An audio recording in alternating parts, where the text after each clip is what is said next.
Bir dadı geçmişinde erkek kimliğiyle 8 yaşındaki bir kız çocuğunun ölümünden hüküm giymiş.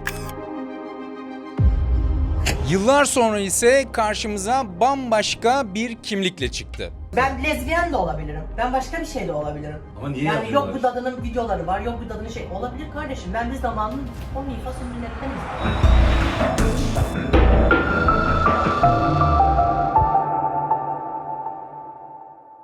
Videomuza geçmeden önce kanalımıza abone olmanızı, hype'lamanızı ve like'lamanızı rica ederiz. İyi seyirler.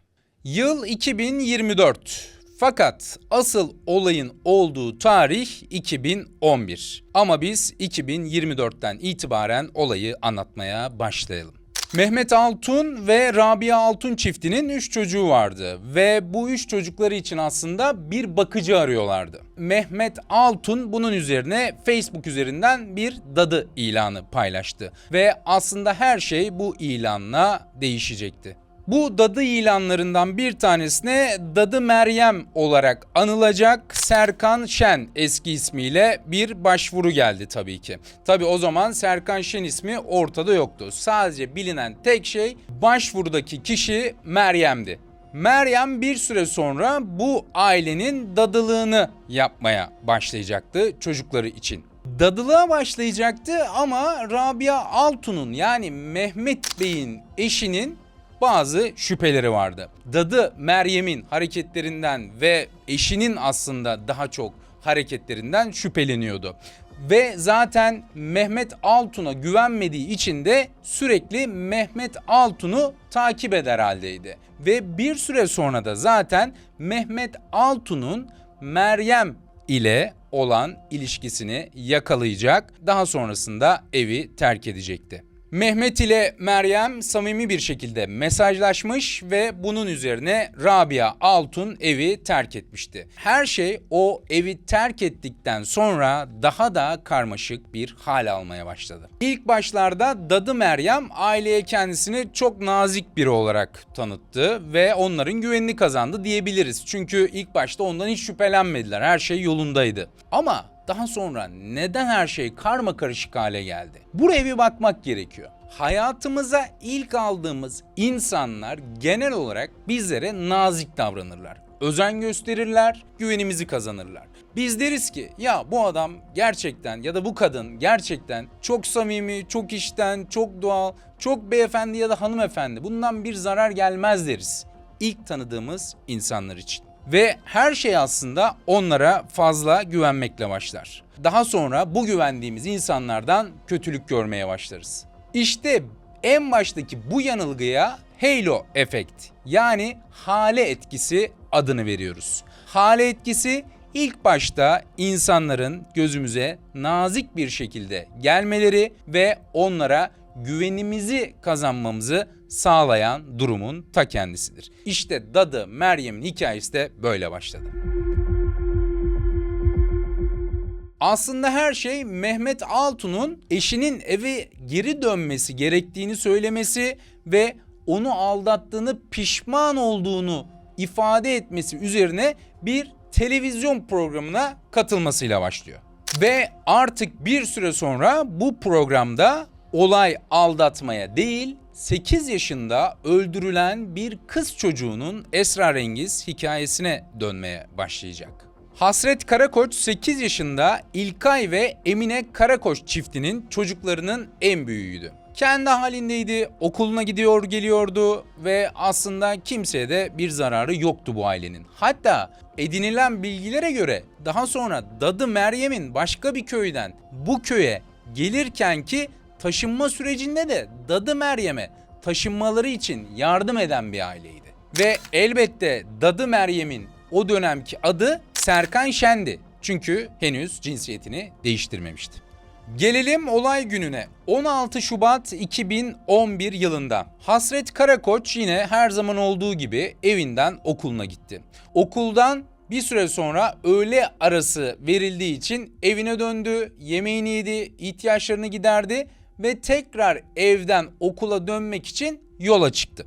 Ancak Hasret Karakoç hiçbir zaman tekrar okula gidemedi. Çünkü dikkatli bir öğretmen Hasret Karakoç'un o gün öğleden sonra okula gelmediğini aileyi arayarak haber verdi. Tüm bu olaylardan sonra arama çalışmaları başlatılıyor. Hasret Karakoç'a dair önce bir ize rastlanmıyor. Ancak daha sonra işin içine arama köpekleri de dahil oluyor.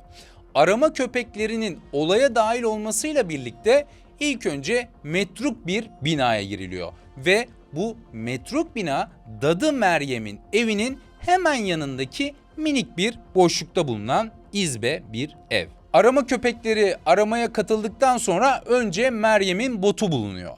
Ve botu bulunduktan sonra arama köpeklerinin bir şey dikkatini çekiyor ve orayı eşelemeye başlıyorlar. Daha sonra jandarmaların baktığı bu noktada da zaten toprak zeminin çok daha yeni kapatılmış ve yumuşak olduğu fark ediliyor. Ve jandarma ekipleri hemen oranın kazılmasını istiyor. Ve bulunan yer kazıldıktan sonra üzülerek söylüyorum ki Hasret Karakoç'un cansız bedeni orada gömülü halde ortaya çıkıyor. Ve işin daha da kötü tarafı, jandarma bu kazıyı yaptıktan sonra Adli Tıp Kurumu'na gönderiliyor Hasret Karakoç'un cansız bedeni. Ve oradan şöyle bir ifade geliyor. Hasret Karakoç yaşarken canlı canlı toprağa gömülmüş.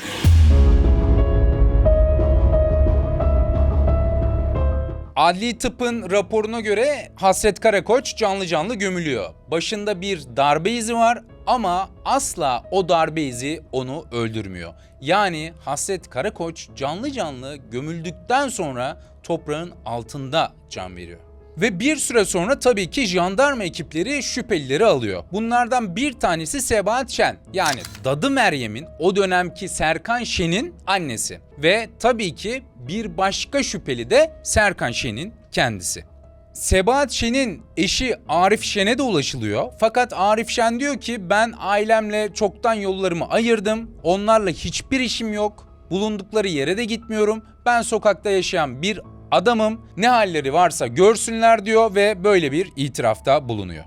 Daha sonrasında ise Serkan Şen'in üzerinde yoğunlaşılıyor ve Serkan Şen tüm suçlamaları kabul ediyor. Serkan Şen suçlamaları kabul ederken ilk olarak şunları anlatıyor. Hasret Karakoç evin orada bir kedi kovalıyordu diyor.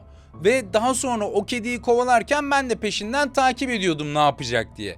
Ve sonra kedi bir evin içerisine girdi. Hasret de onun arkasından girdi. Ve daha sonra ben de Hasret'in peşinden takip ettim diyor. Sonra camın aşağısından bakarken Hasret birdenbire düştü diyor. Ben de bir anda korktum, içeri girdim ve Hasret'i öldü diye korkumdan gömdüm diyor. Hasret'i gömdüm çünkü çok korktum diyor. Yani o öldü, ben korktum ve gömdüm diyor. Yani sonrasında da zaten ifadeler değişecek yeniden. Ancak bu kesinlikle doğru değil. Doğru olmayan taraf şu: Hasret ölmüyor. Hasret gömüldükten sonra ölüyor. Arkadaşlar şimdi burada Serkan Şen'in vermiş olduğu ilk ifadede korktum ve onu direkt gömdüm diyor. Şimdi bu ifadeye bir bakmak gerekiyor. Doğrudur, değildirden ayırarak buna bakmak gerekiyor. Çünkü burada hakim ya da yargıç değilim ama ben tamamen psikolojik perspektifte bu ifadeyi yorumlamak istiyorum. Arkadaşlar akut yani ani gelişen bir stres tepkisinde vücut yoğun adrenalin ve kortizol salgılar. Ve bu noktada vücut şu emri verir: kaç ya da savaş. Kaç ya da savaş emri vermek aslında tamamen diğer olabilecek olan ihtimalleri dışarıda bırakarak sadece fiziksel olaya odaklanır. Yani ortadaki fiziksel durumu bir an önce ortadan kaldırmaya odaklanır. Bu ne demektir? İlkel beyin dediğimiz beynimiz bizim hayatta kalmamız için bazı kısımları bloke eder, bazı ilkel taraflarımızı aktive eder. Ve burada bloke edilen taraf rasyonel, mantıksal düşünme tarafı bloke edilirken ilkel beyin, hayatta kalma beynimiz yani hayatta kalma tarafımız aktif olur. Ve bir an önce fiziksel anlamda sorun yaratan şeyden kurtulma arayışına gireriz. Ve gömme eyleminin bu şekilde olduğu düşünülebilir. Çünkü zaten itirafta da bunu görüyoruz. Yani kaç ya da savaş refleksinin bir tarafı da donma refleksidir.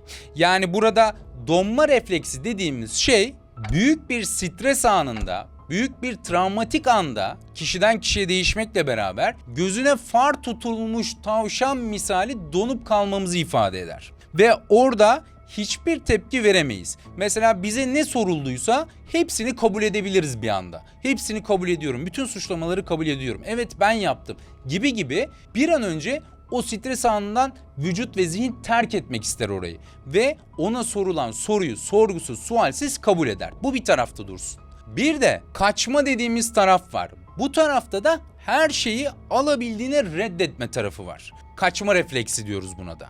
Ama burada Serkan'ın verdiği ilk ifade her şeyi kabul eden, yani donma refleksinin göstermiş olduğu bir durum olabilir mi gibi bir soru da aklımıza geliyor. Tabii bunu ilerleyen akışta göreceğiz detayını. Gelelim Sebahat Şen'in geçmişine. Yani Serkan Şen'in sonradan olacak adıyla Dadı Meryem'in annesine. Sebahat Şen bu olaydan 10 yıl kadar önce abisini öldürmüş, hüküm giymiş, uzun bir süre yatmış, sonra dışarı çıkmış bir afla. Ve tabii annesi de bu sebepten dolayı o da yargılanıyor. Ancak sadece bunların arasında Serkan Şen hapis cezası alıyor. Serkan Şen öncelikle müebbet hapis cezası alıyor. Daha sonra yaşından dolayı 22 yıla indiriliyor çünkü 17 yaşında. Ancak bu 22 yılında hepsini yatmıyor. Sadece 9 yılını yatıyor ve sonrasında tahliye ediliyor. Ve gelelim 2024 yılına. Bir aldatma vakasından bir cinayet vakasına dönüşen olaya. Sunucu Dadı Meryem'e bir şey soruyor. Diyor ki, Meryem Hanım, sizin geçmişinizde sakladığınız bir şeyler var mı? Gizlediğiniz bir şeyler var mı minvalinde sorular sormaya başlıyor. Ve Dadı Meryem hayır benim sakladığım gizlediğim bir şey yok diyor. Bu sefer sunucu el yükseltiyor. Peki siz gerçekten çocukların yanına yaklaşmalı mısınız sizce diye bir soru soruyor. Bu soru aslında çok manidar ve Dadı Meryem'i bu soru rahatsız ediyor. Bu sorudan sonraki tavırları tamamen değişiyor ve bütün olayları dışsallaştırmaya başlıyor. Yuvayı karı bırak, bu dadı trans birey, bu dadı işte İsmail abi çıktı. Öyle mi? Evet, Meryem diye İsmail abi çıktı, bu dadının gerçek ismi Ahmet'miş, bu dadının gerçek ismi Öyle Mehmet'miş, bunların hiç önemi yok. Ya öyle olabilirim de olmayabilirim de, bu kimseyi şey yapmıyor Tabii, yani. ilgilenmez. Ben lezbiyen de olabilirim, ben başka bir şey de olabilirim. Ama niye yani yapıyorlar? yok bu dadının videoları var, yok bu dadının şey olabilir kardeşim, ben bir zamanın OnlyFans ünlülerindenim zaten. Bakın işte en ürpertici taraf da zaten bu. Siz de izlediniz. Geçmişte 8 yaşındaki bir kız çocuğunu öldürmekten hüküm giymiş birinin yeniden en mahrem alanlara, en savunmasız alana sızmasının hikayesi aslında bu. Bir kişi bir kız çocuğunu diri diri gömüp öldürüyor ve sonrasında yeni kimliğiyle yeniden bir başka kız çocuğunun hayatına, mahremine giriyor. Nereden bakarsak bakalım bu çok tehlikeli bir yakınlaşma. Biz bu yakınlaşmada iki başlık görüyoruz. Bunlardan bir tanesi telafi etme arzusu dediğimiz durum. Arkadaşlar bakın bunu şöyle örneklendirmek gerekiyor. Diyelim ki bir adam hırsızlık yaptı. Bir yeri soydu. Daha sonra kendi vicdanıyla yüzleştiğinde bu yük ona ağır geldiği için gider bir adama sadaka verir. Gider bir fakirin karnını doyurur. Aslında buradan kendi içsel mahkemesine verdiği mesaj şudur. Görüyor musun? Aslında ben iyi bir adamım ve bunu telafi ediyorumdur. Tıpkı Dadı Meryem'de olduğu gibi bir kız çocuğunu öldürdü ve şimdi başka çocuklara bakarak, ne kadar bakacaktı onu bilmiyorum, bunu telafi etme arzusu gütmüş olabilir. Ve bence asıl tehlike de burada başlıyor zaten. Kendisini ve geçmişteki o karanlık kimliğini kamufle ederek yeniden insanların en mahrem yerlerine sızarak kendini narsistçe tatmin etme arzusu içinde olan saplantılı bir ruh halini gösteriyor olabilir. Ve bir de tabii ki OnlyFans meselesi var. Zaten bu ülkemizde yasal olan bir şey değil. Bu kişi hem dadılık yapıyor hem yasal olmayan bir şeyi sanki çok önemli bir şeymiş gibi ekranlar önüne sunuyor. Aslında burada nereden bakarsak bakalım kendi içinde çelişkilerle dolu bir ruh halini açıkça görebiliyoruz. Dadı Meryem'in televizyondaki ifadelerinden bir kısmı da aslında şöyle: bu olayı ben yapmadım, amcam yaptı diyor. Amcam dediği kişi de aslında kendi kuzeni ama ona amca diyor. Amcam annemin üzerine, annemin sabıkası olduğu için annemin üzerine yıkmaya çalıştılar. Ben de annemin yapmadığını söylemem üzerine yapmadı. En son artık tamam ben yaptım diyerek suçu üstlendim. Burada aslında çok ciddi ve ürpertici bir soğukkanlılık var. Yani soğukkanlılık sadece haklı olduğunda ortaya çıkmaz. Gerçekten bir suçum varsa bunu kamufle etmek için ya da duygudan arınmış bir küntlükle de soğukkanlıca davranabiliriz.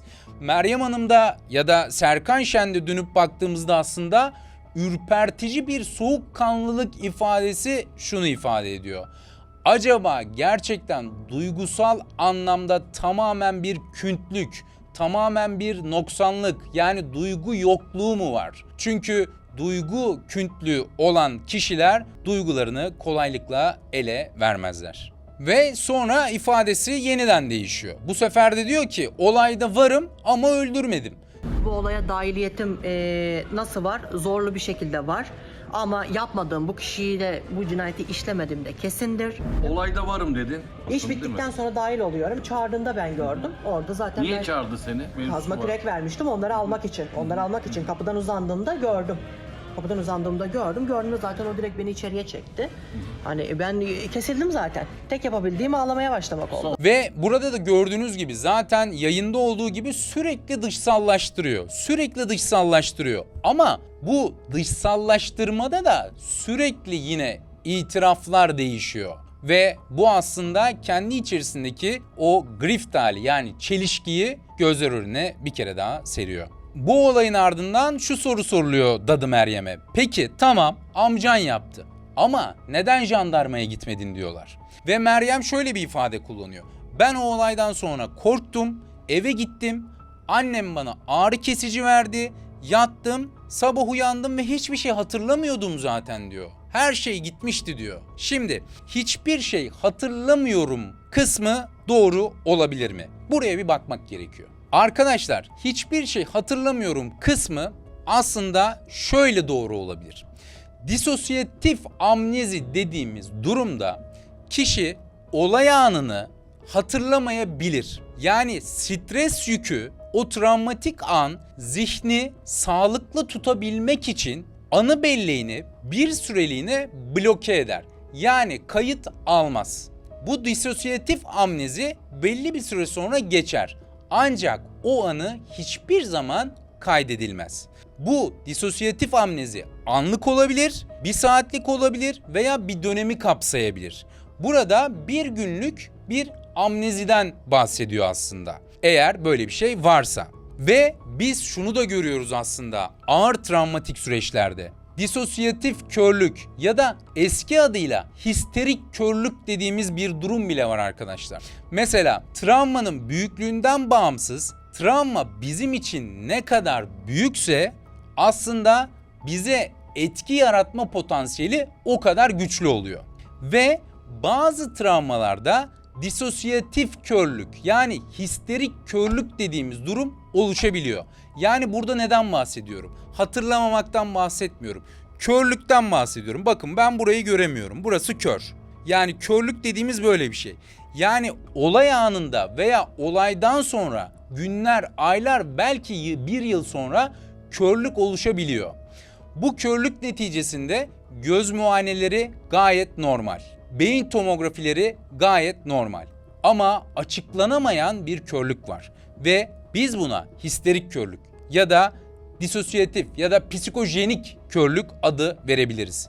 Bu histerik körlüğü yaşayanlardan bir tanesi de benim dedem. 75 yıllık hayat arkadaşını kaybettikten tam 2 ay sonra birdenbire gözleri kör oldu ve bir daha da geri gelmedi. Buradan da nur içinde yatsın diyorum. Ve olayı özetleyecek olursak şu sözlerle bitirmek isterim. Tüm bu hikaye ben bir çocuk katiliyim. Ama ailenin bana en değerli şeyini, yani çocuklarını yeniden emanet etmesini sağladım. Ben bu narsistik eylemin hazzını yaşıyor olabilir miyim? Gelin bunu yorumlarda tartışalım.